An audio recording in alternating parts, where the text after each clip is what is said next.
Coming to you live from my apartment, it's Rob Has a Podcast. And now here's a guy who's ready to talk about the fakes and the snakes. I'm Rob Cesternino. Hello, everybody, and welcome back to RHAP's coverage of the first veto ceremony. And boy, was it a good one on a supersized 90-minute episode tonight of Big Brother. And we actually have a lot to talk about here tonight to break it all down. Here with us for the first time here in Big Brother 27, it is the great Frail Mary. Mary, how are you? Rob, thank you for having me on. First week of Big Brother, definitely not a weenie move, bringing me on so early. That was great. Really appreciate that. Really excited to be back. You know what? I thought the summer had been going on for like 2 months, but apparently no. Now it's the summer. Mid-July, it's officially that's when it starts. Summer. We're ready to go. Mary, what an impressive bookcase you have. Yes, this is my own library mystère. Yes, so you are ready to go. I'm ready. Now, there's no secret passage behind there. That's not like, is that open to go to the bathroom? Who knows? The outhouse? Who knows? Oh gosh, yeah. And my favorite thing to do back there is just shove my head right down into the toilet. On a good night. Yeah. Okay. And so excited to have here with us tonight, coming off of the season premiere of the highly anticipated return of The Slop. Here he is. It's Chappell. Chappell, how are you? Hey, I'm good, Rob. Mary, I'm good as well. I was better before I found out Mary was putting her face in the toilet seat. I heard it was like booty cheeks in there. Yeah. Smell like booty cheeks, Mary. Always. Was it cheeks or was it cheese? I thought it was booty cheeks. I hope cheeks. Okay, I think that's better. We will get to the answer to that question and many more here by the end of the night as we are live for the veto recap. In just less than 24 hours, we will be back with you once again for a recap of Big Brother Eviction number 1 for the season as somebody is going home. As the BB Blockbuster will take place on Thursday night, we will be live with you after the episode to talk about it all. And then on Friday morning, Taryn and I will speak with the first player evicted from Big Brother 27. So lots of fun stuff going on, including that we have, for the first time here on Big Brother, Wednesday nights, we have a presenting sponsor for the podcast. Those are our friends over at Manta Sleep. You can get 10% off with our promo code RHAP27 over at mantasleep.com. All right. What a night for Big Brother. I mean, so many things. And we have to start with a historic veto meeting, which happened with Jimmy versus Keanu. Chappell, did it live up to the hype for you? No. Why not? I mean, I feel like I've been getting built up to like some explosive meeting or something that happened, and I kind of had the same reaction as Keanu. Like, how long did it take you to come up with this? You know, I feel like the delivery was there, but it felt a bit contrived. It felt like you've been waiting all day to say this to me. It didn't feel. That's what was great about it. Yeah, I mean, yes. Don't get me wrong. It's very Big Brother for it to happen and just crickets, and it's like, okay, so. Do we continue the veto meeting? But there were some people who were absolutely shocked by this. Ava's face was everything. She's like, oh my God. Like, bro, you act like he cussed him out or something. He didn't do nothing. You know, I appreciate the effort. They didn't hear about it on the live feed update. It was a surprise to them. To me, it was like almost there. But I think the effort, again, it's like Angela coming downstairs clapping. Like, yeah, it's contrived. She thought about it all night. She really worked it out in her head. But that's the kind of things we like here on Big Brother. We don't have organic fights anymore. We make things up. Okay. I'm with Rob. I like the showmanship of it. I appreciate it. I think the only way this could have gone poorly is if he like fumbled his words. But since the delivery was there, I was happy with it. And then now from this point moving forward, they get to go off and have their little fights in their little pockets. But I like the moment. And I'll say, they got me. I know they teased it at the beginning of the episode, but when I'm looking at the clock and there's 4 minutes left and we haven't had the interruption, and then they start the music of like we're going to hear from that was a good fake out. And then the cut to it. That's the first time I recall them doing that. No more wall fake outs. Let's try some new editing, Big Brother. I love it. Yes, that was I- good. And let's listen to it because it was, I thought, a great moment. Great start to the first veto ceremony. Say I'm fake, you say I'm a snake, and the only thing fake about me are these damn sunglasses. Yeah, Chappell, did you like the rhyming of it? Like, it's a little like Dr. Seuss. You say I'm fake. You say I'm a snake. I'm with a fox in a box, with green eggs and ham. Sam, I am. Yeah, like it was there. I will not go on the block. Yeah. Right, exactly. It was there. You felt the energy behind what he was trying to do. Just to me, I really like. If you're gonna fight. You know what I'm saying? I've been watching old episodes of Flavor of Love, so maybe I'm just used to people throwing stuff at people and all kinds of stuff. So I'm tapped into that. But like seriously, I appreciate him doing something. There's so many times where, you know, the energy to do or to say or whatever is in the house, but nobody moves on it because they don't want to become a target. But this is after the veto meeting. What's the harm in this? You know, okay, you get a few days to build up an army against him. You could win HOH, and so this might not even be a big deal.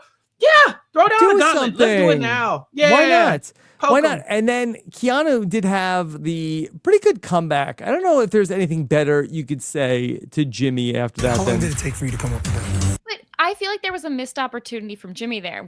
All I wanted was for Jimmy just to smile and be like 20 minutes or like give some number. Like I wanted him to respond to it, and instead he just got up and walked away. I'm like, no. He's like, cut him down. That was a brilliant performance for a low budget movie. Boom.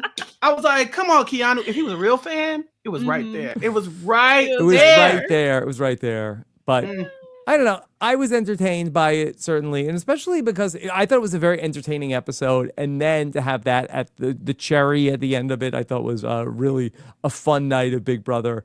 So I'm all in for this. And so I appreciate Jimmy doing the most. And you mentioned her earlier, but just to talk about Ava for a hot second here, I should know at this point in my life that whenever there is a person in casting that I think I see their bio, I see their picture, I see their intro package, and I go, no, they're going to bother me. They're not. I'm going to love them. I'm going to love everything about them. Ava is who I would love to be. She's great. She has the best hats and outfit, and then the facial. I wasn't sure where you were going to go with that. I mean, she's got a lot of things that I would love to have. You know, a big burrito ass? Is that what she was saying? I'm very confused about the whole segment. What is a big burrito ass? Yeah, no, that's her. Her grandmother's last name. Her grandmother's last name is Big Burrito? No, a barbarita. All the women in my family have like really fat asses. Yeah, that's just in the episode. So it's like a fat ass, like a burrito. You know what? It was. Yeah, it was but it's great. not from a burrito. It's like a burrito. Or like, I don't think it could be. Okay. But so I think it has to do with the name. Yeah, it's a. So she named her ass burrito. I'm very confused by all of this. I don't know if you could tell. Stay confused, Chappell. It's an Italian name. Yeah. Look. I'm with Mary, though. I love Ava. In the preseason, when I saw her, I was like, oh, we have a child of Rockstar here. And I was not wrong. When I saw this lady start twerking, I was like, that's Angie. Angie Rockstar did it first, okay? She was the first one to out here. She's reading your star signs and also, you know, twerking down. That was the thing. And so Wait, it's not her daughter that had a birthday, is it? It might be. We don't know. We don't even know. Maybe Mary, there is a theory that Ava is a triplet. But what if the real secret here is that she's Rockstar's daughter? Boom. Blew your mind with that one. I can't believe on my daughter's birthday. When's her birthday? Find out. It's coming up. We know. We celebrate Rockstar's daughter's birthday every year. Sorry. We have to. It's coming up. I think it might be next week. It's always a holiday during the Big Brother season. Okay.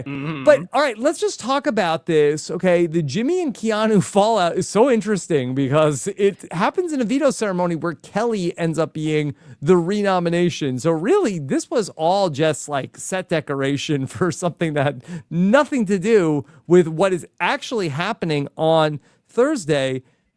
Mary, we know Jimmy thinks a lot about the game. Do you feel like that this improves his position at all in the house, making this move, calling out Keanu?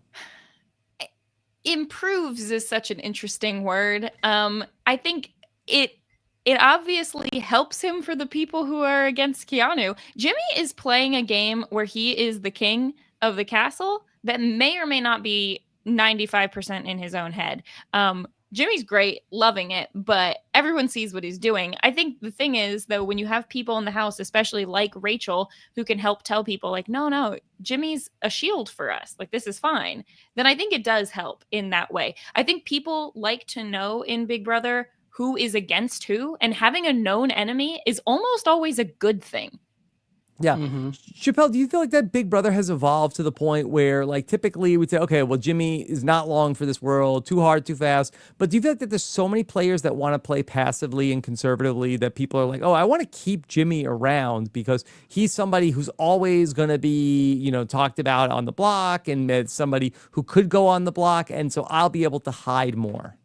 I mean, yes, there's definitely that, but also there's a lot of players that are going to play actively bad. So it's like Jimmy did a thing, and he's had an incredible episode. This was not a great episode for Jimmy, but it was a big episode.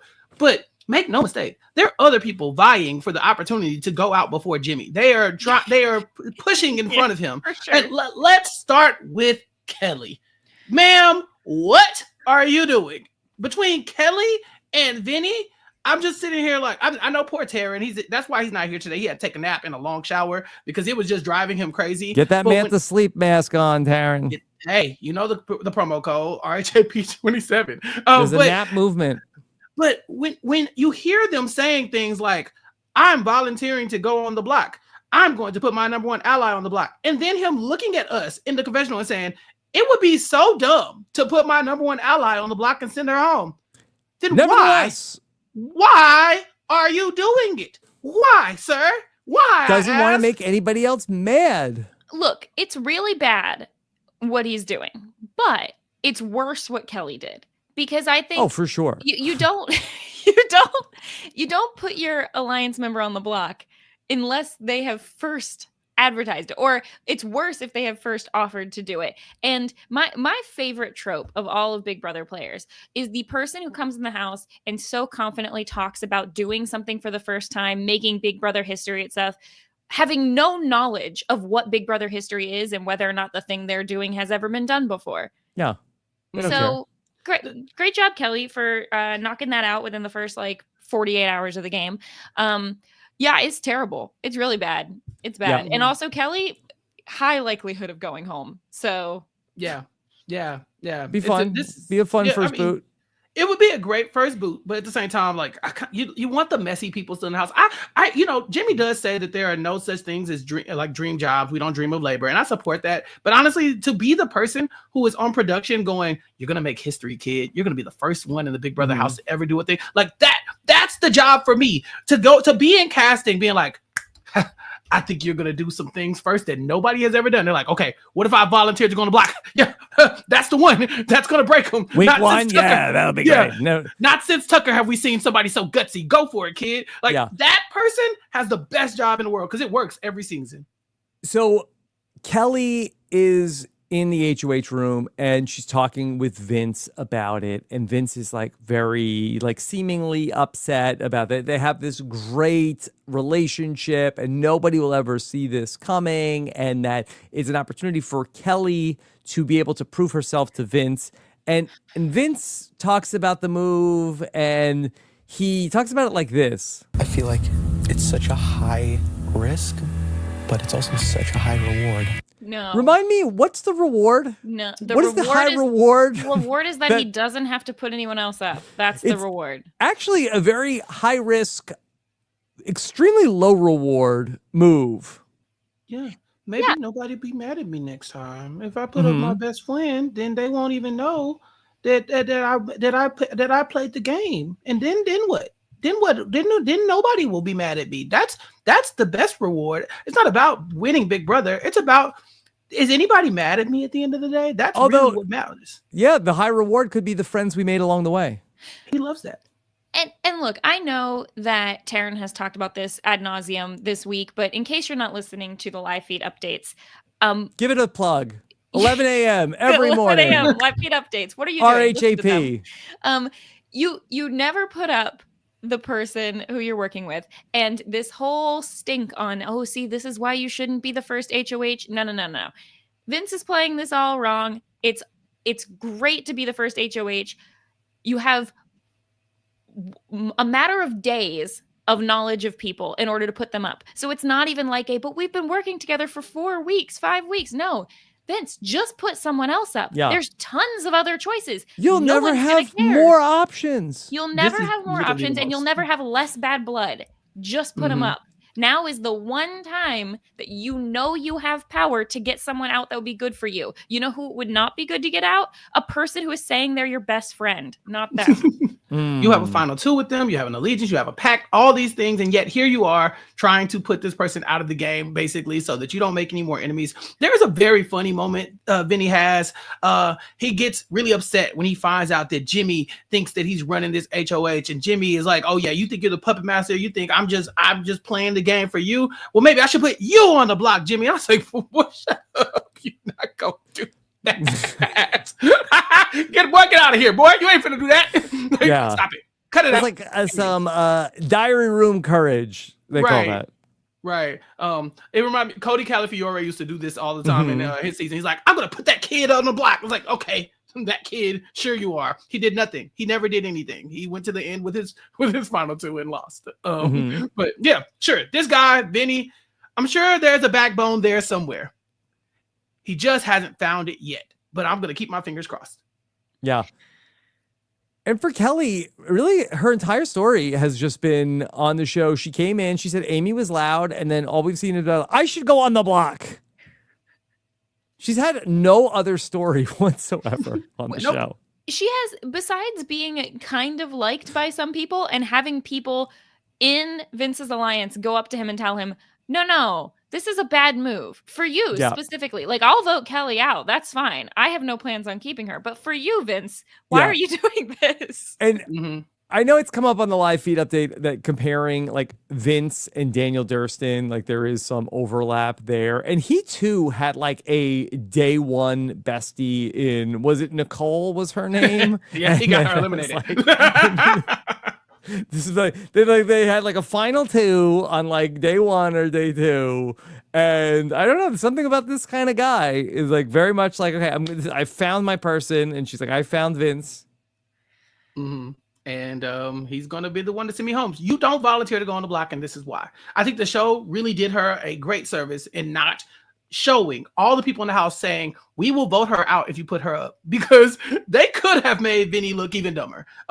Instead, it just looked like he's taking a massive risk that could pay off in some way, because now nobody will know that they're working together. How about nobody cares? Nobody cares that y'all are working together. Yes, nobody cares that they're working together, but also nobody cares if she goes home. And is it fair to say, including Vince? Yeah, at this point.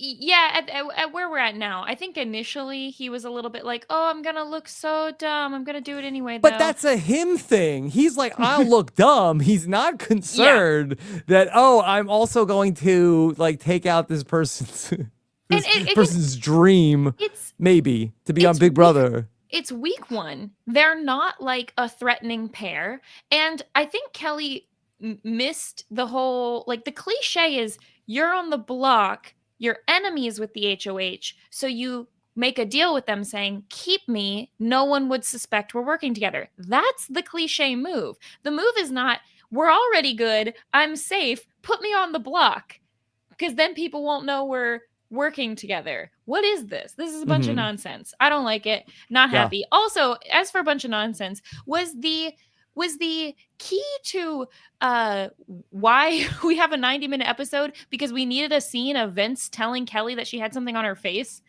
And then she didn't.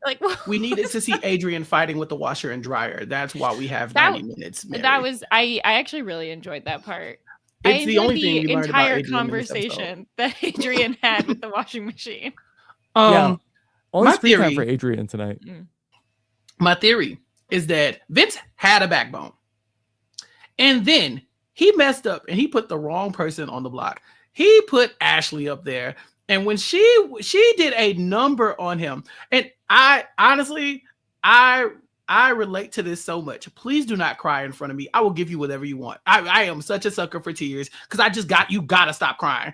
This man was offering her the world. He's like, okay, I put you up because you can play in the veto. She's like, I ain't gonna win. He's like, I'll throw the veto. She's like, that's not good enough.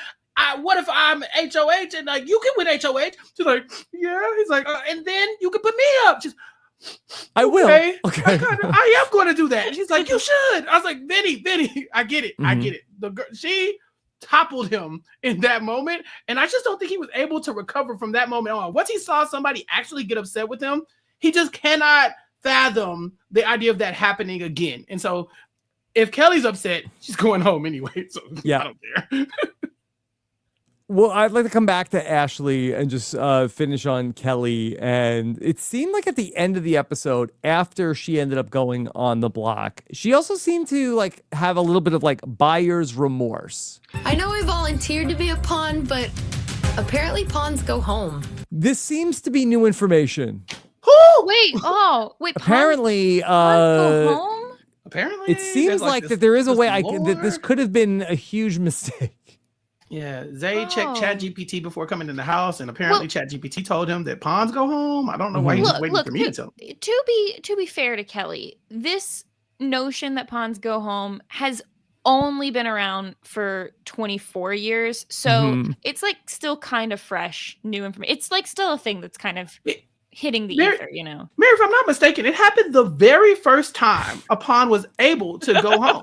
The very first time. The first vote in Big Brother history of Big Brother 2 was a pawn going home. But who's gonna look back that far? But like Tucker was recent, so it was Tucker. We forget. I'm sorry, Tucker. His strides, his advances he's made in Big Brother strategy. I'm sorry, I missed it. He too went home by going on the block when no excuse. It's timeless. Okay. Apparently. F around, find out. Go on the block. You go home, Kelly. Yeah, and this is not a big live feed spoiler, but on the note of things Kelly doesn't know, Kelly also didn't know that only one person wins the Block You Fest. What is that thing called? The BB Blockbusters? Yeah, she thought two people were gonna win that, and then and then how does it work? Then? You know, I don't know. New person come on to get nominated for the vote. What was gonna happen? But safe to say that was news to her as well. I just don't understand how you are like you have to put your life in so much order to go leave for Big Brother. How do you not familiarize yourself with the rules of the thing you're about to go do? Yeah. Rob, have you ever played like a really complicated board game where like you have to like watch? What I thought you were gonna say. I'm about to say in Scotland. This is not sarcasm. This is real. There have been times when my friends will be like, "Come play this board game. Here's the 1 hour YouTube video you need to watch first before playing." Yeah. And sometimes I do think like I'm just gonna go wing it and I'm gonna figure it out and struggle through it. And I think maybe that might have been what Kelly's thought process was for this. Yeah. I will start the 1 hour YouTube video, but then I try to like go 1.5 and I kind of like space out during it. So it doesn't always go great. But Chappell, she's also like a world traveler. You would think that she would like do some prep before she goes on these adventures. Yeah, maybe that's why she can't get to the other half of Mexico. You know, she's just like, I've been around the world into half of Mexico, but not quite all of it. She's gonna wing it. Yeah, I've seen her professional website. Yeah. So she doesn't seem like she had that much to get in order on attention to detail. Yeah. Yeah, it's not her strong suit there. Yeah. I'm just and again, she said she was going to lie about her occupation coming into the house, and I think that's a good idea. She did that. I would not tell anybody at all. Let's talk about Keanu versus Jimmy a little bit more, because there were so many fun moments in this back and forth where after, and this all came up once we got to the veto ceremony or the veto win for Ashley, where Jimmy felt like, okay, hey, I really want to get a bro out of the house. I've already got Zay on the block. What if I got Keanu also? And then this back and forth telephone game where he's going to Vince, and then word gets back to Rachel, who then tells Keanu, and then Keanu goes to try to go and ask Vince about it, and then kind of spills the beans. And then Keanu is going to very under the radar. He's going to try to like see if Jimmy is going to admit to throwing Keanu's name out there.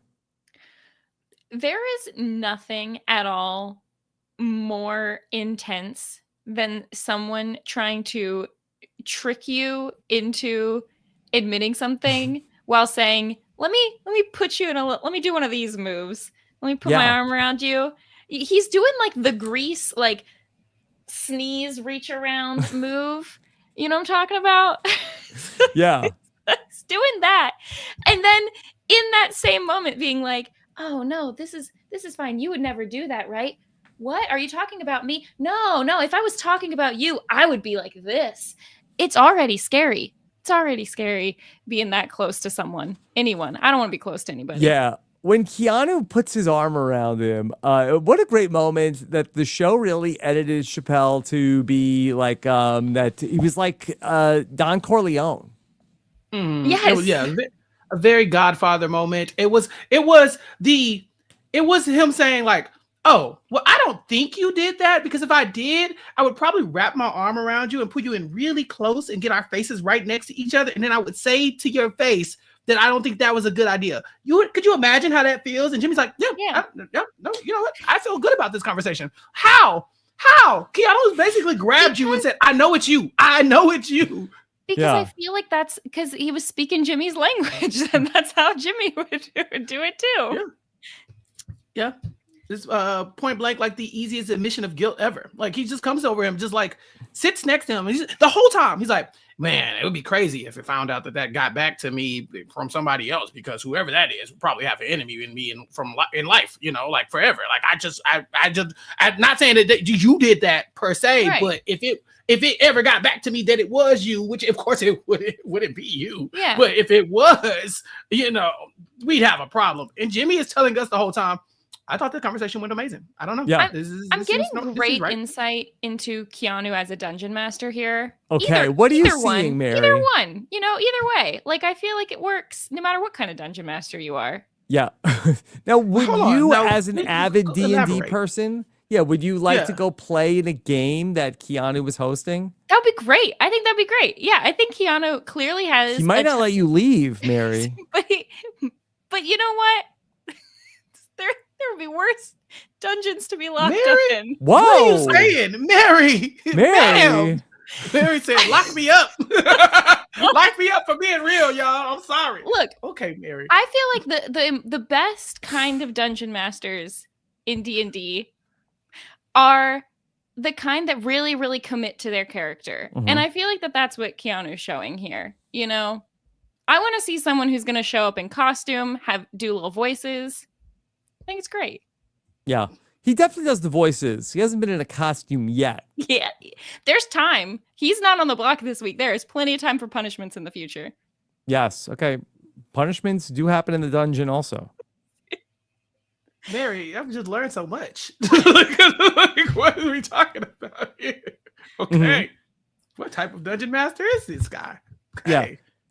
So moving forward from this, do we feel like that either Keanu or Jimmy goes home in week 2? And who do you think is more likely to be the person who goes home? I mean, people don't like Keanu. You know, like it's funny because like the way he's approaching the game, I think it's a lot for people.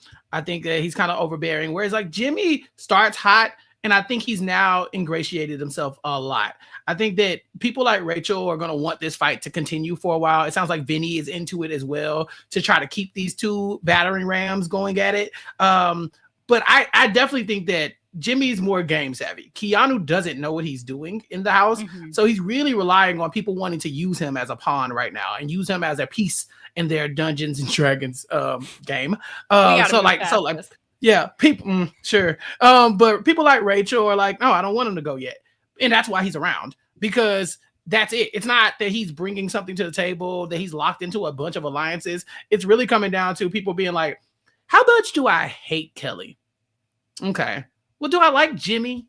Okay, well, I'll take Zay over Kelly, but I won't take Amy. I'll take Amy over Zay, but not Amy over Zelly. Like, that's where he is. So he really dodges the block because of that, and nothing of his own real gaming. So I think that I'd put my money on Jimmy if I had to. Do you think that people, I get that Keanu is annoying to people, but do you think that people are going to think of him as like a strategic threat? Or are we just at the point in the show where that people like Lisa, I think was a week 2 boot last season, where people are just getting on your nerves? That's the most likely person to go home at this point. Lisa was poisoning people. You know, she was literally putting glitter in people's food like it was normal. So she was asking to get kicked out of the house. But Forgot about that. Yeah, I think that there's probably a lot of strategic merit to getting rid of somebody like Keanu who could win some physical challenges maybe in the future. But right now, if anything, he's not a threat. I don't think anybody should be looking at him as a threat. Even Jimmy should not see Keanu as a threat because he just seems like he'd be easily dispatched, right? Like easily, you could just get him onto something else. Like he just doesn't seem like that big of an issue. But it's the combination of him possibly being a threat, like a physical threat, and also being annoying that's probably going to push him to the front of people's hit lists. That, and one of the worst things you can do in the first couple weeks is basically give anyone a reason to think like, I don't know what they would do if they win. You just don't want to be someone who is like Ava's calling out, for example, Kelly on being like kind of a wild card and unpredictable. If you're a wild card and you're unpredictable, people don't want you to be HOH. And so as long as you can kind of just stay steady, I think that that's so much more important. And I think Keanu is probably getting that from some people, just like, I don't know exactly what he'd do. They don't know what Keanu would do. He'd go after Jimmy. Well, at this point, yeah. At this point. But then like, you could say the same for what ended up happening with Vince. And I think that's the one thing that Vince has got with putting up Kelly is that people are like, well, that was a wild move that he did, but at least I know that he could do something like that as opposed to putting me up. But probably doesn't make you want to be super close with Vince in the future either. I want to bring in another person in the Jimmy versus Keanu of it all, where that we had this really interesting scene in the episode where Keanu follows Ava around the house and goes from room to room. And Ava, we see her talking to people that, okay, he's not a bad guy, but he's everywhere I go. Did he say to her, you'll never be alone because Keanu is here? Or was she saying that? Do we have confirmation, Chappell? I think she said it. I think she's a little overwhelmed by his presence. He's a big guy, and huge aura. And she's not a fan of being locked in the dungeon. You know, that's not for everybody. Mary. Yeah, missed opportunity to not have her talk a little bit more about his aura. Kind of thought what color is it? That. I don't know anything about auras. Orange? I don't know. I have no idea. Okay. So we see her that she's getting sort of irritated with Keanu. But then later on in the episode, Keanu tells Ava the story about everything with Jimmy and says that he's the head of the snake. And so Ava says, you know what? What the hell? I don't care. Like, let these guys fight. I'm going to tell Jimmy that Keanu says he's the head of the snake. Mary, is this a good move for Ava? Yeah, I think so. Yeah, I think, again, having people have known enemies in the house is great. Have them fight it out, because I think the worst case scenario with something like this with Ava is just one of them being like, oh, why did you tell the other? And she's got plenty of outs. In truth, other people knew about this too. Rachel was also a relatively big instigator of encouraging Jimmy to go against Keanu as well. So I think that this was good for Ava. It doesn't really benefit her in this scenario to keep any of this secret. So yeah, I think so much of it has to do with her vibe. If you're like running around spreading information, that's a little different than kind of like calmly telling people it. I don't know. Yeah. It just works when Ava does it. Yeah. She's I don't know. I feel like it's a risky move. I do think because it would benefit her to have a big, strong ally like Keanu. Now, will you have that ally if you're going back and running everything that he tells you to someone else? Probably not. But is it going to blow up on her face immediately? Probably not. Also, probably not. Right. I would be worried about her maybe being like collateral damage to the fight with the big guys. Like when you have to put somebody on the block, you need a pawn, you need these other pieces. You got to put 3 people up at a time. And so you want whoever is at the front of the fight, whoever's in power next time, to not have you on their radar as a potential piece that they could lose. And I feel like both of them would be like, I don't mind if Ava goes up. It's fine. Mm-hmm. And I think that that's like a reason to share it, is because I think it would be worse for Ava to be seen as tight with Keanu and then Jimmy is against Keanu at any point. Like if Jimmy finds out this information from someone other than Ava, it makes Ava look bad. So I think that this works more for her to be like, hey, I'm staying out of it. You two fight it out, kind of. So much went on in this episode tonight. We got the formation of the Heavy Hitters Alliance. It started with Jimmy and Vince talking about, Jimmy and Zach start talking about this group and who should we bring into it. And they end up sort of like drafting this really ragtag group of people. Morgan, Vince, Rachel, Riley's also in it too. Mary, the Heavy Hitters are here. They are. Meet me in the gym at midnight. Yeah. Where is the have-not room? It's not there anymore. The gym is now where the have-not room was. I'm confused on the location of the house. Different room is the have-not room. A different room. Okay. So, yeah, it's an interesting alliance. It's an alliance that definitely has a strong core, and then not 100% sure what they're doing with all of these people. Notably, Riley being included in the alliance is a little bit odd. Vince being included.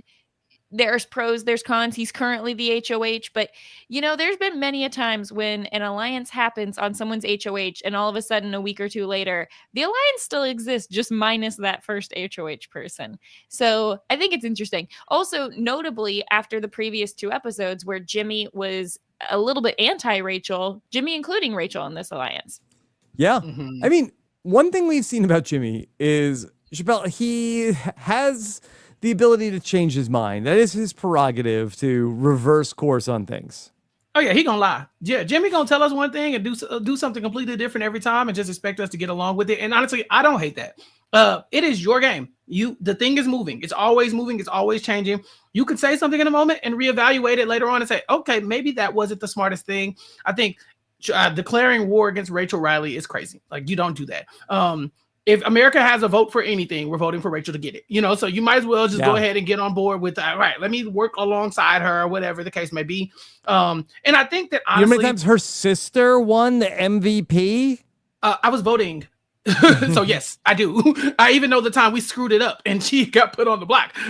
So yeah, I was there for all of that. And so it's not the smartest thing to go after the vet immediately, so like outwardly. And I also think that Jimmy is just the type of person that would love Rachel Riley's company. They are vibing so well on the live feeds. Like this, he can't go after Rachel because he loves her. She's amazing. And then she also is really game savvy, so she's fun to have around. So it's like you go in, you're a gamer, you want to win, but then you see this person who could be a big threat to your game, but she's actively telling people, take me to the end. No one's going to vote for me. Y'all aren't going to let me win against one of y'all because y'all think it would be unfair. So I'm just but here. Jimmy's not buying that.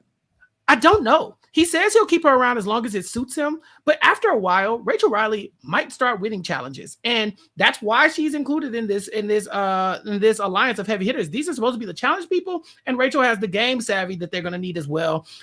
So you're letting somebody who we know can win challenges and who is game savvy go far with you into the game. It is not a winning strategy normally, but maybe he can pull it off. Mary, how far does Jimmy want to take Rachel? Not that far. The problem is that they're bonding. Like, they like each other. They hang out. I think especially from Jimmy's perspective, he doesn't want Rachel in the end game, even close to that. Yeah. I think it's gonna become a war sooner rather than later. But I'm excited. I just want like an iconic. Come on, Jimmy, let us have fun. But see, I want like an iconic Rachel blow up, like fight with Jimmy in the backyard. Like, oh, that'd be so great. So I kind of think it'd be good because I think at the same time, Rachel is building her own little group of people as well. And then there's even more talk of just people think Rachel has people that she may or may not have. So the threat of Rachel is real. The real question is, let's say Keanu gets power next week. think Rachel's looking a little bit better for Jimmy now at this point. He's going to need all the people he can. So I think when Jimmy has power, that is the time when he would strike against Rachel, as opposed to when Jimmy doesn't have power, he's going to cling to her, which like makes sense. But I think that's where we're going. But the problem is, Mary, that he just declared war with Keanu. So if he doesn't use his power when he gets it to take out somebody on Keanu's side or Keanu himself, then you're just allowing Rachel to get one more step further in the game. You know, it's like the problem with wanting to one day turn on her is that you also need the numbers and you need to have the power to do it while other people are coming for you. They're not coming for Rachel right now. Everybody's fine with her sticking around in the game. I think that when the tide starts to turn against her, I don't think Jimmy can be the one to do it, but he definitely needs to make sure it happens. Yeah. The other thing is Rachel is relatively good with Keanu as well. So I could totally see like a great move for Rachel. I don't think she would do it anytime soon, but I think a good move for Rachel would be have someone else like Keanu start taking some shots at Jimmy. Yeah, I love that. Let's talk a little bit about, we had some showmance updates. Okay, Mary, you podcast about Love is Blind and your amazing all of the podcast work that you do on RHAP. So, all right, let's talk about it. Zach and Lauren sitting in a tree? In the absolute nicest way. There are a lot of times where we see people go on Big Brother and we say they should have been on, you know, Love Island or something Extracted. like that. Yeah, Extracted. In the nicest way. I'm glad that Lauren and Zach are on Big Brother instead of a dating show, because from the little bit that we saw of them flirting, it's not exactly the most fiery content in the world. But you know, there's nothing I like more than a person who just says like, oh wow, yeah, I'm just kind of shy, and then you hear the other person be like, wow, that was so deep. Was it? What did we open up? What did we talk about? Yeah, I mean, Lauren's got commitment issues. But she's never like 20, been in a relationship. So... But she's also a child. That lady is what, 20 years old, 22, maybe? You know, Lauren, good for you for not settling down with your high school sweetheart. She's very picky.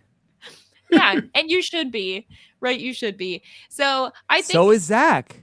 This is the problem though, because this is the kind of thing where we always see it where we're like, oh, the guy is head over heels for the girl, but she's a Big Brother super fan, so she's gonna stay strong. Give it 3 weeks. Give it 3 weeks. And they're a couple.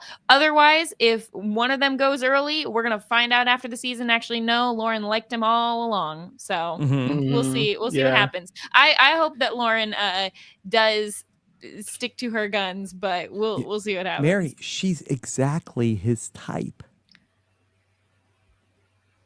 Okay. She's just the sweetest, most swell woman. She's so sweet. She's just the sweetest person. I was like, okay, all right. I think that she wouldn't be opposed to the showmance if it wasn't in the like possibly a detriment to her game.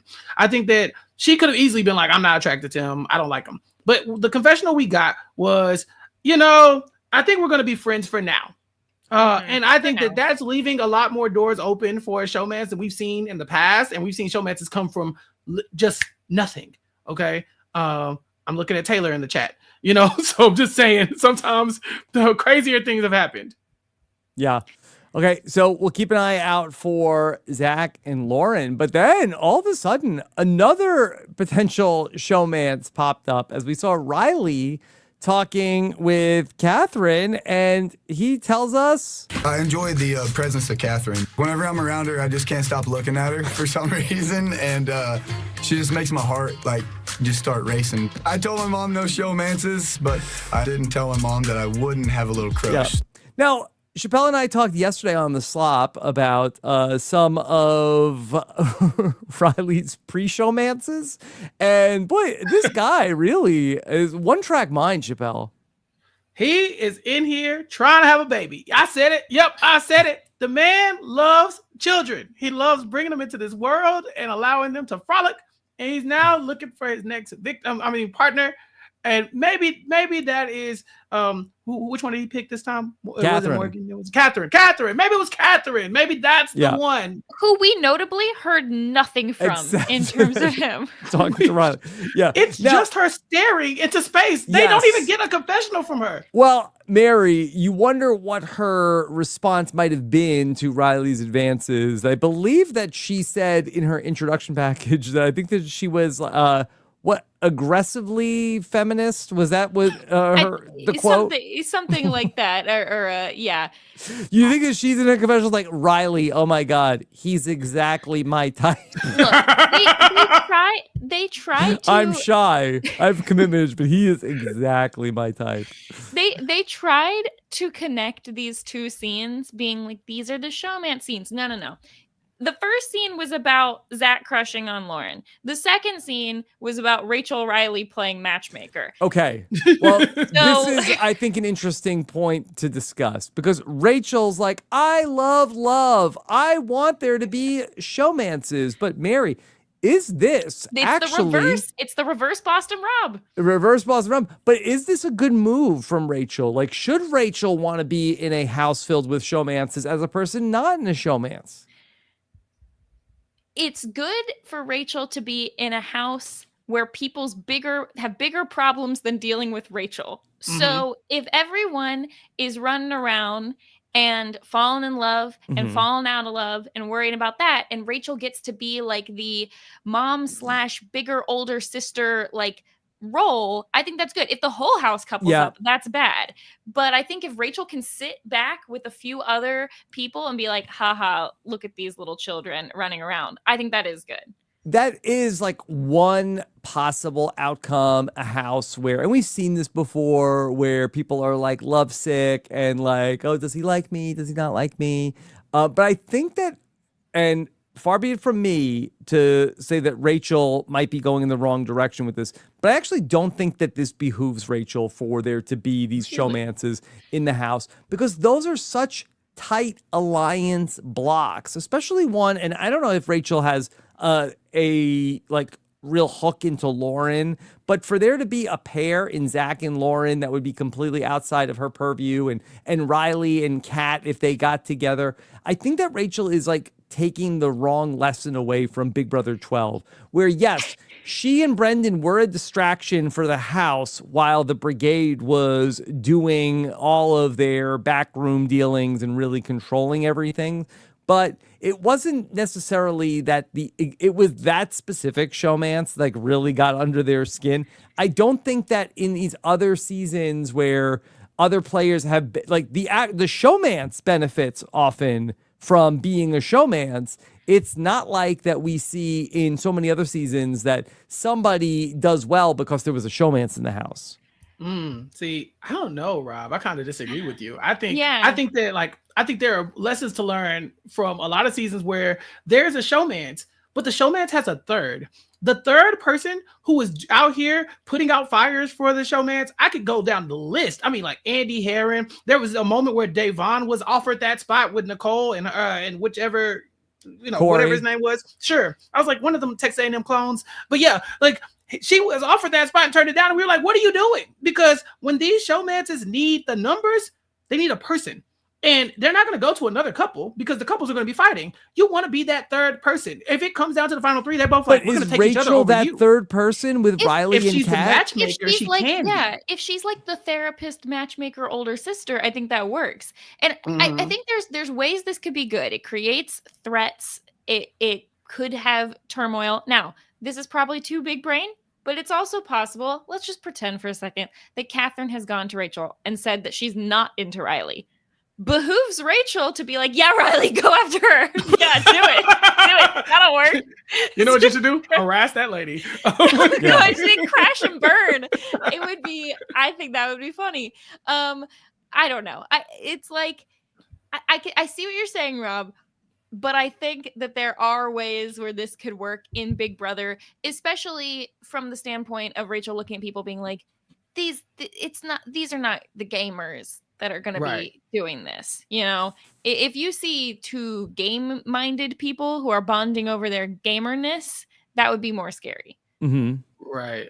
Riley and Catherine have not bonded at all because she won't speak to him on the episode. She might have done it on the feed, sitting calmly as he says these things. Yeah, I just think from Rachel's position and the people that she's working with, and again, I don't know the positioning as well as many other people, but I just feel like that if Rachel's not with like the young single people, like I think that like getting them to kind of pair up is, I think that not necessarily advantageous from where she sits in the house. When was the last time we had a couple on Big Brother that was not returning players, that was as like hardcore down for each other and not just like a flirtmance who would betray each other? Jess and Cody? I feel Tyler like and Angela? Tyler and Angela, but he didn't take her to the final three. So yeah, he did not. He actually was not that ride or die for her. Yeah, he wasn't that ride or die. I feel like Jess and Cody were kind of in the same vein of like Brendan and Rachel. It's interesting because I feel like I guess I'm saying I feel like we've had a lot of like showmances, flirtmances. You're right. People are saying AmeriCorey. You're right. They were definitely close. The problem is they just didn't have a whole lot of power to do much about it. But yeah, it's interesting. I just think that a lot more often you have the Jared and Blue scenario where they're a showmance, but they're not necessarily always working together, and there's kind of turmoil and there's ups and downs and. Okay. Yeah. I think the Paul spot is where you want to be. You know, Paul had all the pairs fighting each other, and he was just like the person that they went to for ammo against the next pair. And so when the one pair would lose somebody, he's like, all right, I'm done with you. Let me go to the next person, the next pair. And then he would pick one of them off. And Rachel could do that, but I don't think there's enough showmance in the house for that to happen. Okay, let's talk about this veto competition. And so, we had the backdrop that Chappell gave us about everything with Ashley and Vince that opened up the episode. And that was an exciting moment to get the episode started where, Ashley is really like, what gives? Why did you do that? He's like, I don't know. You seem very paranoid. So I had to put you on the block. Well, I'm going to look like an idiot. You are. She got him. She got him. All right. Vince is really great at playing like, oh, poor me for decision he makes. Telling it to the person he's making that decision to. He cried to both Ashley and Kelly in this episode. Yeah. So was it the veto meeting? Okay, they pick players for the veto meeting, and frickin' Ashley is in the shower. Now, did the production, did they call the veto draw? While did they wait for her to go in the shower 100%, and then say 100%? Absolutely. I think there's no chance she was actually in the shower. I think she was probably just finishing getting ready. And then cut away. Why does she wear sunglasses in the shower? Yeah, no, this was new. Have other people been doing this? I haven't seen Chappell, have you ever done that? No, I ain't that cool. I wear sunglasses a lot of places, but not in the shower. I've seen people wear sunglasses in the Big Brother house before. I don't know if I've ever seen them wear sunglasses in the shower. I wonder, like, maybe does the chat know? Maybe she like did her eye makeup and then like didn't want it to get wet. I don't know. Yeah. I guess they don't have goggles. Yeah, I guess we'll probably get some of those. I think she was washing it. Maybe she was washing her hair, and that was going to help. I don't know. I don't know. But they definitely called that meeting the moment she got, like the moment they were like, okay, Ashley's in the shower. All right, go ahead, because they edit these episodes in real time. They know what they're doing. They know what they're doing. We will never know how long she was actually in the shower for, and that kills me. That makes me so sad. Yeah. But they had to lean into it. I mean, like you said, Rob, 25 years, and we've never seen this happen before. Never. Not one time have we ever seen this happen. So they were like, press the button. Yeah. Okay, so we got our veto draw. There was a lot about if Zach was going to actually go for it. He didn't want to be in the veto. Is he going to use it on Zay? So we spent a lot of time on Zach involved in this for a guy who was going to be kind of a non-factor in the veto ceremony. And then also we saw that Amy ended up picking Rachel. So those were our players for the veto draw. What do you think about this competition? I saw a lot of the alumni on Chat BCC, Chappell, they liked it. They liked The comp. Like in what way? No, this is fun. I'm liking this. This is a good comp. I don't have anything nice to say. Mary? Felony Forest. I feel like this is kind of we're doing like good podcast name. I was gonna say this is more like murder crime podcast content as opposed to like murder mystery house. We veered in an interesting direction on this one. It's times like these when my dad would walk in the room and be like, no, I promise. This is a serious strategy show. And then someone's sticking their head in a porta potty. And you're just like, I can't. I'm sorry. There's nothing I can't speak for this one. Come back tomorrow. Maybe it'll be different. Yeah. You never let your friends and family watch Big Brother behind you. You got to wait till like it's an episode that you know something good is going to happen. Because if I had sat through this as my first episode, I would not be coming back for a second. Why do we have to smell gross things? And also, I feel like that's a little unfair. Some people have like stronger sense of smell than others. Well, I guess that's an advantage to them. But also, you don't have to get punished by the gross smell as much. Mary, we ask for equitable comps, and we get them. So I'm okay with that. I just don't want to watch equitable comps. I want the comps to be equitable and fast, very quick. To where it doesn't take 2 commercial breaks to get through. 90-minute Wednesday episode, Chappell. Get used to it. If I was a player, I think I would like this one just because it does feel equitable. Except why did it feel like everyone, including Ashley, who ends up winning it, they looked like they were moving at approximately 1 mile an hour. I was like, it did seem very bad at it. And also, why did they all seem really slow? It seemed to me like this would be very easy considering that the answers could only be certain things. And it was sort of like if you could just solve one of the things and there were only like 12 cards, like it seemed like, okay, well now, all right, so it's either this one or this one. And okay, this definitely, it smells like a potato and not salmon. There's no urgency at all for it to be a veto competition. It does feel like everyone's kind of walking like they're really detectives. Like, I don't know, I'm checking out the tires. How are they so bad at it though? Yeah, it should be like Jag is running through challenges like this. 2 seasons ago, like sprinting. How's his sense of smell? I mean, I don't know, but I mean, they could. Jag wins this challenge 10 times out of 10. There's no way they can touch him. And so it's just the way they're walking around, just casually, even the way they're explaining it. I've never heard Rachel Riley speak so slowly. She's just like, and then I went to the tires and I looked and all the treads were pointing downward. So I said to myself, that must mean it's that felon over there. But then I thought about it and I said, I wonder how it smells. So I went over there and I said, this is a smell I don't recognize. I don't know this smell. So I had to walk over to the smell wall. I was like, just do it. Just do it now. It was too much. I can't do. Rob, don't call me on another Wednesday. Call me on Thursday, Sunday. Live feed update me, something. I mean, it wasn't bad when we hit our We need you every Wednesday. No. When we hit our second commercial break of the veto episode, or the veto game, that was rough. But I do think for the show, I will say, or for the contestants, it was a good challenge. But if we're gonna do gross things, I want to see them trying to like guess what's in a pie again, like the old days. Do that again. I think it was more gross for us to watch them sticking their head in the toilet than it probably actually was for the contestants. Absolutely. But I mean, it smelled like booty cheeks, Rob. Yes. Okay. What did it smell like? Let's go to Zach, the authority. What did it smell like in the comp? They all smelled like booty cheeks for real. Booty cheeks? I thought he said booty cheese. No, that would be a new invention. That's not a thing. Yeah, that's why I thought it was weird. Okay, it doesn't exist. Like, doesn't exist. That Zach invented something. Well, maybe you put booty cheese in your big burrito ass. Maybe that's where you put the booty cheese. Is in the burrito ass. They all smelled like booty cheeks for real. Yeah, and I hear cheeks this time. Yeah, for real. For real. For real. For real. Yeah. It was a cool aesthetic. And so all the women in my family have like really fat asses.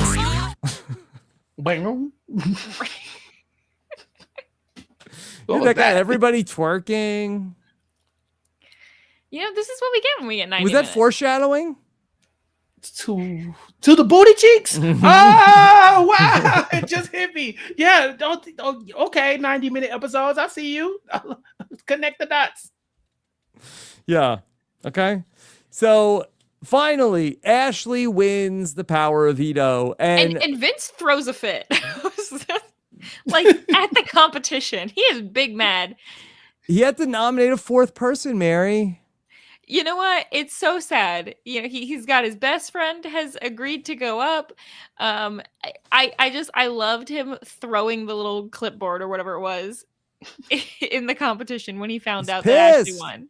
Yeah, worst case scenario for him. Yeah. So congratulations to Ashley, who ends up getting off the block in week 1. Chappell, this was luckily, you know, she dodged a bullet here of not having to go home week 1 over the long shower. Yeah, and she was playing hard to get out of this position. I liked when they showed her go to him and be like, look, you don't want to win that veto. You should just lose it.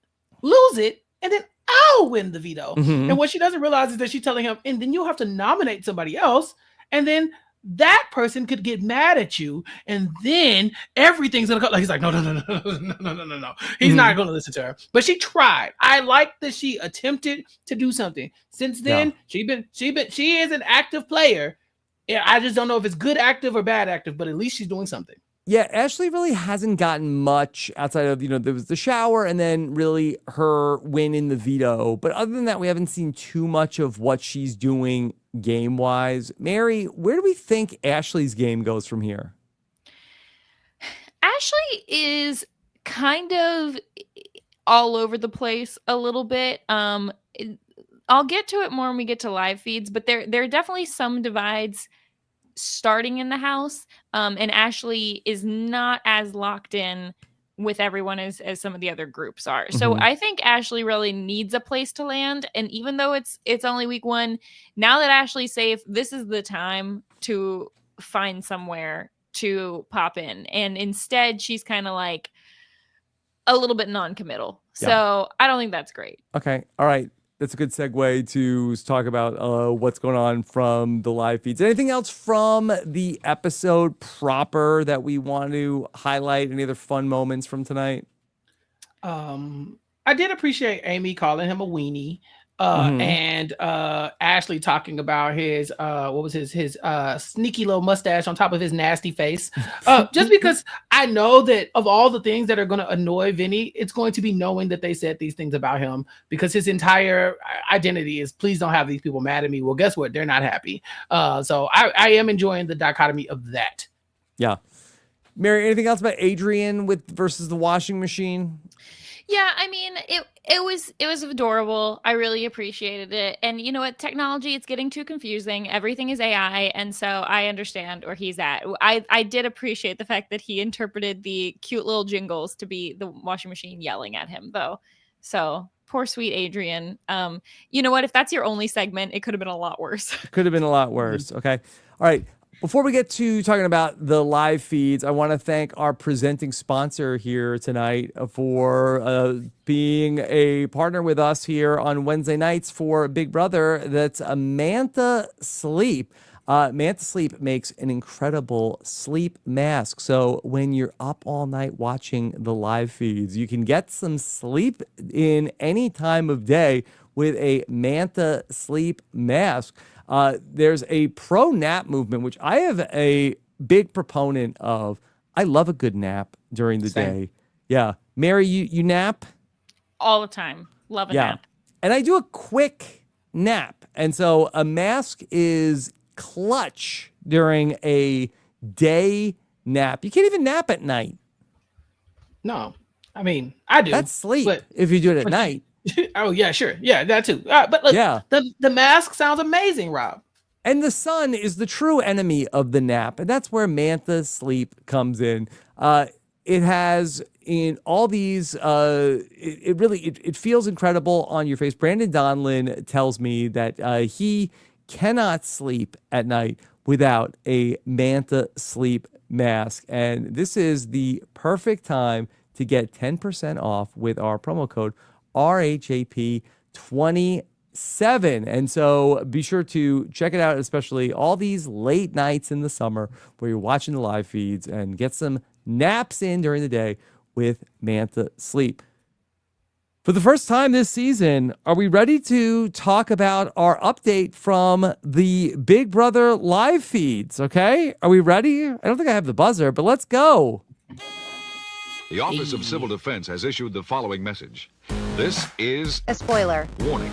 A spoiler. I need my props and everything. I wasn't ready for this. This country has been detected, and that protective action should be taken. All right, let's go. Okay. All right. Let's go. So yes, Mayor. Things are hold on. No, they're starting it again. Bring it back again. I'm not. Stop yelling at me. It's like the washing machine. Spoiler. Against this Stop country it. has been detected, and You ain't that have to protective tell me action nothing. should be taken. Okay. Run it back, Rob. Do it again. This thing has a mind of its own. Yes. So like I mentioned earlier, our big alliance that we talked about in this episode, the heavy hitters, it's already falling apart a little bit. Oh no. There's already talks about cutting out some people from the alliance. And now I'm desperately scrolling back into my notes to try to figure out whether or not it was Vince or Riley that was getting cut out. I'm pretty sure it's Riley that's getting cut out of the alliance. Was he ever in it? He wasn't in the Not room. really. Hope when he it does formed. better in the bull riding, holding onto the bull, than he did to this alliance. You only do that for 8 seconds. It's rough. So that is happening. There's also another alliance that has solidified a little bit, which is the Ava alliance. I don't know if it has a name yet, but I'm all for it because I'm all in on Ava at this point. Taste. And the Ava alliance includes Zach and Adrian, plus Will, and then plus maybe Lauren and Vinnie. It's a little bit confusing of who exactly is in there, but definitely Ava and Adrian and Zach have a good thing. What's it called? Does it have a name? The Bond. Oh, the Bond. Yes, the Bond. The Bond. It's fun. Here's what's even more fun about the alliance. Those people aren't even all planning on voting together. So Nope. You know what? They're just friends. It's just a vibes alliance. They're just having fun. It's good. The votes are a little bit up and down. I think everyone is kind of in a pretty good consensus that the twist of having 3 people on the block with this battle does really, really help to make things like way more up in the air, a lot more interesting conversations, because everyone is having to have conversations that's like, oh, you're going to keep this person in all scenarios or in just some scenarios. Yeah.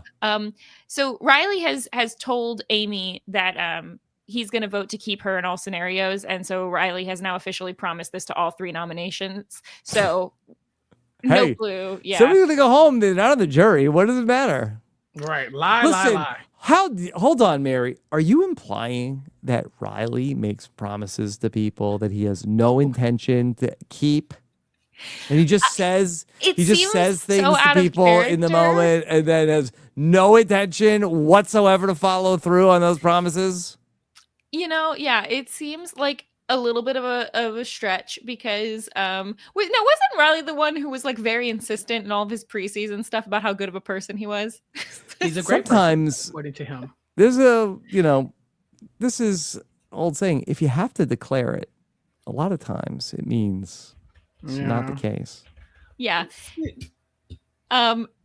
It's funny, but yeah, so this is where we have kind of the main breakdown, which is, can I go back to you, Mary? Yeah. Are you like the BB Blockbuster AI Arena? You're enjoying this still?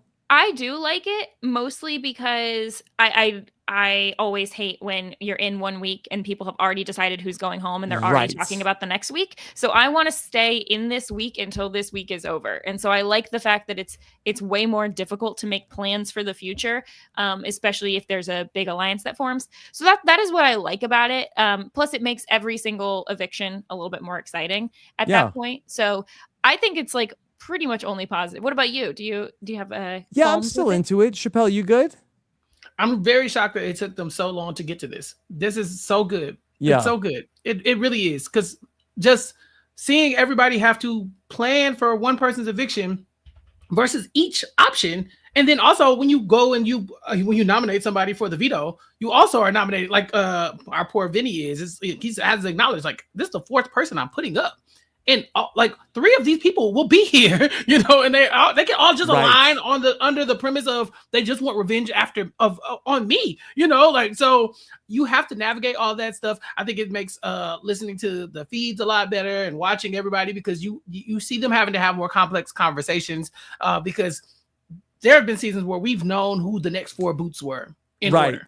Well, I remember like Big Brother 23, it would be like, okay, we'd have like, by this point, we'd already know like the 2 nominees that were going on the block next week. Mm-hmm. We were playing out, like, fighting over who's going to be the next nominees. Like, this was already done, foregone conclusion. And I think this is like, it's the opposite of when we would have 3 people on the block back in, was it Big Brother BB 17 or 15? Yeah. 17. Yeah. The MVP 17. twist. The MVP twist, that was bad. And then The when you've done roadkill. like the battle of the block where there's all kinds of people on the block. No, the point is that you want the people more confusion toward the end of the week, not the beginning. Mhm. And so Mhm. this is where we're good with this. And I'm fine with there being a competition to save yourself right at the end, especially if they're like kind of quick and easy, snappy competitions. So I think that's good. All right, so sorry for the diversion, Yeah, Mary. so Carry in on. terms of the votes, at this point, there's a lot of movement I think it's going to be dangerous for Zay if he's on the block toward the end. First at time the end. Zay's come up tonight on the podcast. Yeah, I think the main thing is just for a decent number of people in the house, particularly the women, but not everyone. They're thinking like, we've got Zay on the block at the end of week 1, kind of hard to let that one slide. Mhm. So the only people who are pretty firm Zay votes, a decent number of the guys, particularly Adrian, is pushing to keep Zay, as well as Ashley. You mentioned Ashley's gameplay. She's the one who's kind of like, I don't know if taking Zay out is really good for me. I actually feel like for Ashley at this point, just getting an alliance, getting a group. And if everyone else is saying take him out, don't be the squeaky wheel on this one. Mhm. Right.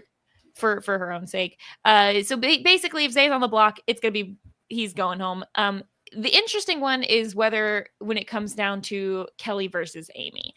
And for Kelly versus Amy, you know what, Vince? You were going to be afraid that there would be a tie and you'd have to break the tie. Oh my God. I don't think it's coming to a tie. I think that it is. I think Kelly is pretty much guaranteed going home at this point. Yeah. I mean, it's going to be, which is worse, but yeah, there is a little bit of talk from certain people about like, oh, Rachel's winning though by keeping Amy, and we don't want Rachel to have too much power. The problem is there's just a lot of people who think that getting rid of Kelly is the move here. With all due respect to Kelly, she seems nice, but, I think that she will have fulfilled her duty to the Big Brother gods. She came in, she wanted to go on the block. If she's the first boot, I think that that's probably a decent outcome for her. She's just not that exciting. She came in, she made one alliance, volunteered to go up on the block to the person in that alliance, and she and seems super nice and sweet, but ultimately, like, she doesn't know what she's doing. She's not really well connected. What's the upside here for Vince Kelly? is not even trying pretty much at all to save her. And like at this point, if it came down to a tie somehow between Zay and Kelly, and Vince is breaking that tie, I don't think Vince is keeping Kelly. So this lady was even toying with the idea of throwing the blockbuster. She should. Like I want to throw. I'm like, yeah, do that, do every dumb thing that you think of. Which she thought was going to be harder when she thought that 2 people were going to win it. Yeah, exactly. Now it's easier. Now it's easier. Throw it, do it. Mm-hmm. Be a cautionary tale in Big Brother history. There's so many legends. It's so hard to win and become a legend of Big Brother, but it's easier to make a really boneheaded mistake week 1 and to become an absolute icon. And we remember and talk about you for years, Joey, Frenchie. We never forget the week 1 like flame outs. Okay, do it.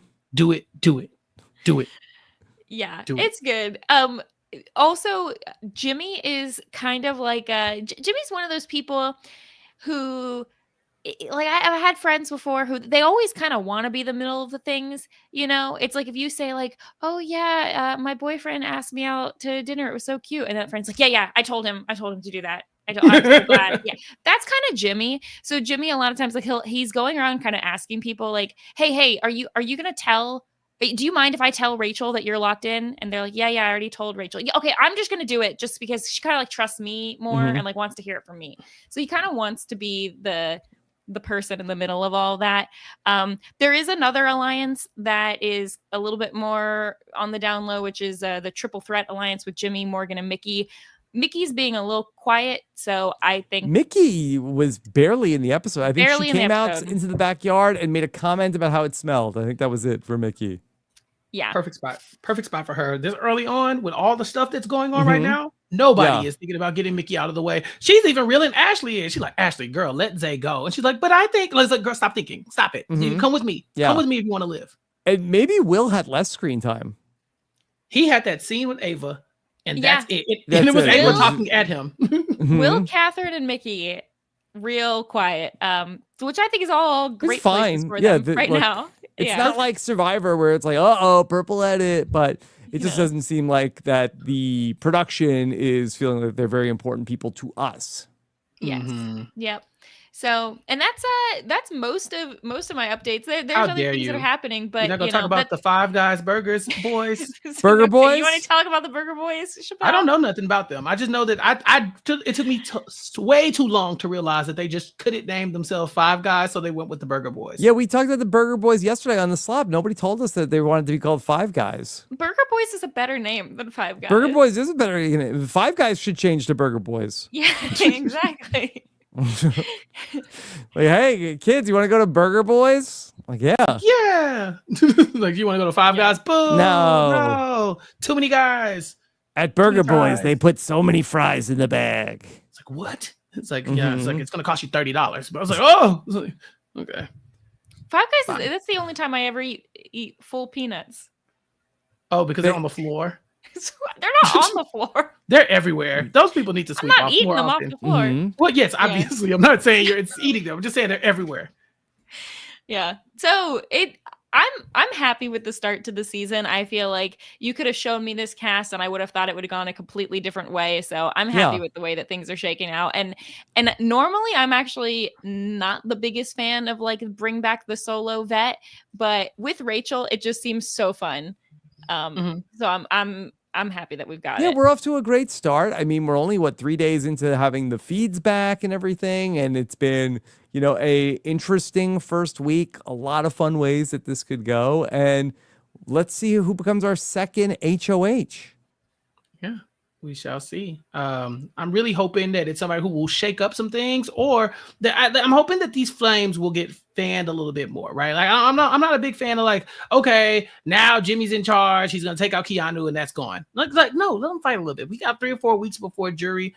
Do a little extra, do some more stuff. We were able to keep Tucker in the house after Quinn for a very long time, but we got rid of him right before we were stuck with him the whole season. That's the sweet spot for these big fights that we're having. I need them all to do the things, and then at the second half, play the game. Right, just free for all. I love it. Fight. Free for all. Okay.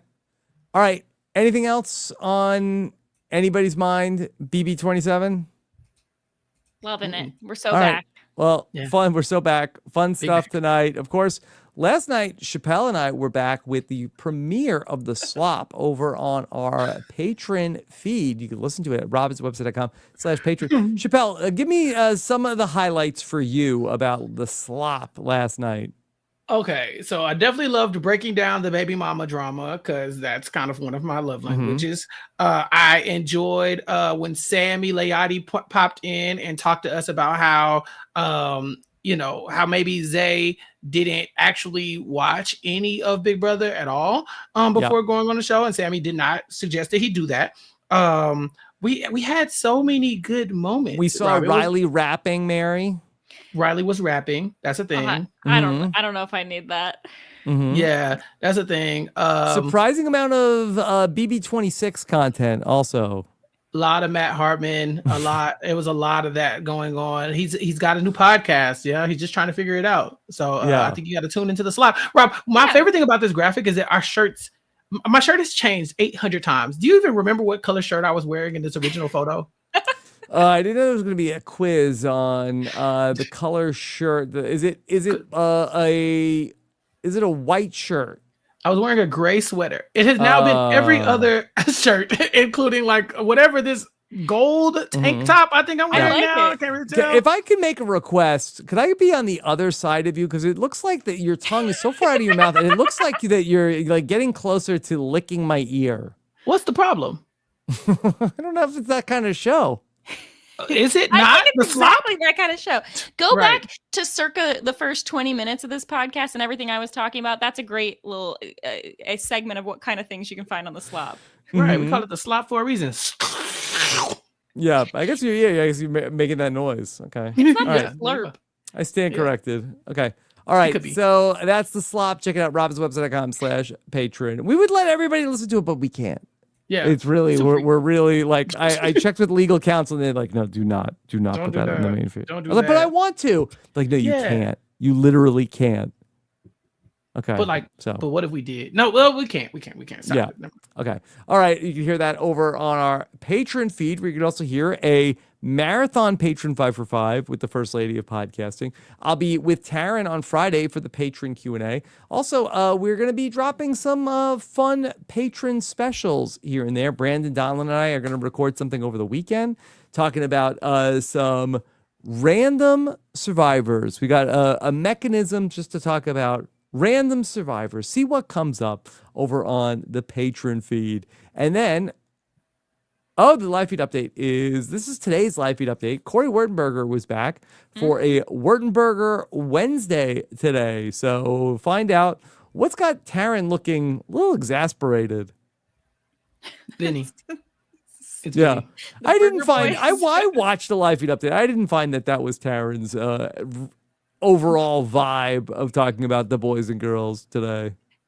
Yeah. So check it out. And then come back tomorrow for the live feed update on 11 a.m. on Thursday. Okay.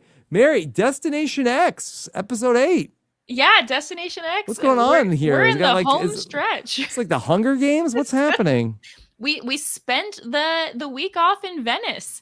So, got to do some masquerade stuff. Wait, it was still in Italy? It was given spooky scary. And so we're back. We're back to Italy. We've made back, a full circle. baby. Yeah. So definitely check out the podcast I did with Sasha, and then also the exit interview from this week as well, which has been released. So check out Destination X if you're not already. It's like a fun travel show. Okay. And then over on Chat BCC, so find out what the alumni are saying in the group chat. It is really fun to see what they're saying. We got some, speaking of heavy hitters, check out Chat BCC. Go to robswebsite.com/VIP chat to check it out for free. And then we told you about Manta Sleep. They are our presenting sponsor here on Wednesday. 10% off at Manta Sleep. They've got so much more than just sleep masks. You can check out our code RHAP27. And we were talking about naps and sleeping during the day, but a Manta sleep mask is great for when you go to sleep at night and you don't want the sun coming in the window in the morning. And I, for quite some time, have been using a Survivor buff for this, but that's child's play compared to a mask from Manta Sleep. Go to mantasleep.com. All right. Mary, we talked about Destination X. Anything else coming up for you? No, that's pretty much it. Check that out. And then otherwise, just, follow me at Frail Mary and see what all I've got going on. I'm looking at any fun comments from the chat. Look, Taylor was here talking about who was playing to fail at a breakneck pace. Was that Vince? Probably. Daniel Durston. Durston also. She saw it up close. Yeah. Okay. How about this? This is Mel Hooker wanted to know, did anyone else check out Morgan pretending to accidentally beat Zay at chess? She pretended to accidentally beat him. Morgan is so mad that Zay is a chess guy and that nobody else is paying attention to that. Do you think he's playing dumb? She thinks like there's no way that this guy he's good at chess, but he's also a bonehead. There's no way. She's after him. She wants him out. Yeah, by the way, Rachel Riley is posting on Chat BCC. You can go and check it out as well. She has maintained her presence on Chat BCC all season long. It's incredible. Not since that show that Tyler Crispin was on have we had so much confusion over how someone's TKO? TKO. TKO. Thank you. How Yeah. someone is inside the Big Brother house and out at the same time. Yeah. Okay. All right. And then Chappell, what's coming up for you? recapkickback.com. Go check it out. Subscribe over there. recapkickback.com/subscribe. And then, of course, subscribe to Nothing But Netflix. Nothingbutpod.com is where you can keep up with the Nothing But Netflix podcast. That's it. Yeah, follow me there. Check out We Know Reality TV for all the rest of the stuff I'm doing. Okay. So much fun on our first Wednesday of the season. We will be back tomorrow night with our eviction recap. Hope to see you there. Make sure you hit that subscribe button. And I'd love to read what you have to say in the comments as well. Take care. Have a good one. Bye. This is RHAP. We Know Reality TV.